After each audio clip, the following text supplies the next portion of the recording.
بسم اللہ الرحمن الرحیم۔ ویڈیو شروع کرنے سے پہلے آپ دوستوں سے گزارش ہے کہ ہمارے چینل کو سبسکرائب کریں۔ حضرت ایوب علیہ السلام حضرت یعقوب علیہ السلام کے اولاد میں سے تھے۔ اللہ تعالیٰ نے آپ کو بے انتہا مال دولت سے نوازا تھا، لیکن ایسا کیا ہوا اس کے پاس کچھ بھی نہیں تھا اور اللہ تعالیٰ نے آزمائشوں پر مبتلا کر دیا۔ ہم آپ کو اس ویڈیو میں بتائیں گے۔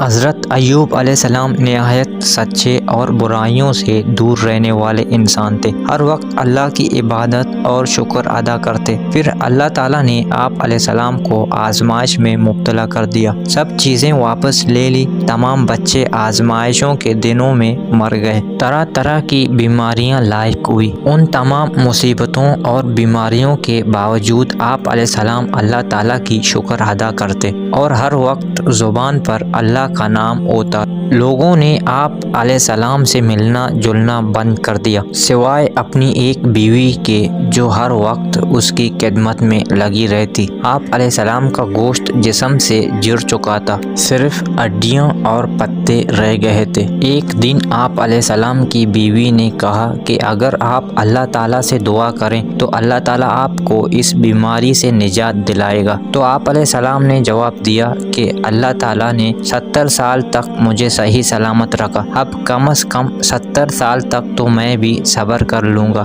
یہ سن کر اس کی بیوی خاموش ہو گئی اور رونے لگی۔ ایک دن ایوب علیہ السلام کی بھائی ان سے ملنے آئے اور دور کھڑے ہو کر کہا کہ اگر اللہ تعالیٰ کوئی بلائی جانتا تو اس طرح بیماریوں میں مبتلا نہ کرتا، جس پر حضرت ایوب علیہ السلام بہت غمزدہ ہوئے اور اللہ سے دعا کی۔ قرآن مجید میں اللہ تعالیٰ فرماتے ہیں، جب آپ علیہ السلام نے اپنے پروردگار سے دعا کی کہ مجھے تکلیف ہو رہی ہے، تو سب سے بڑھ کر رحم کرنے والا ہے، تو ہم نے اس کی دعا قبول فرمائی اور تمام تکلیفیں اور آزمائشیں دور کر دی اور ان کو بال بچے بھی عطا فرمائے اور اپنی مہربانی سے ان کے ساتھ اتنے ہی اور بخشے۔ صحت یابی کے بعد آپ علیہ السلام 70 برس تک زندہ رہے اور اللہ تعالیٰ کی عبادت اور شکر ادا کرتے رہے۔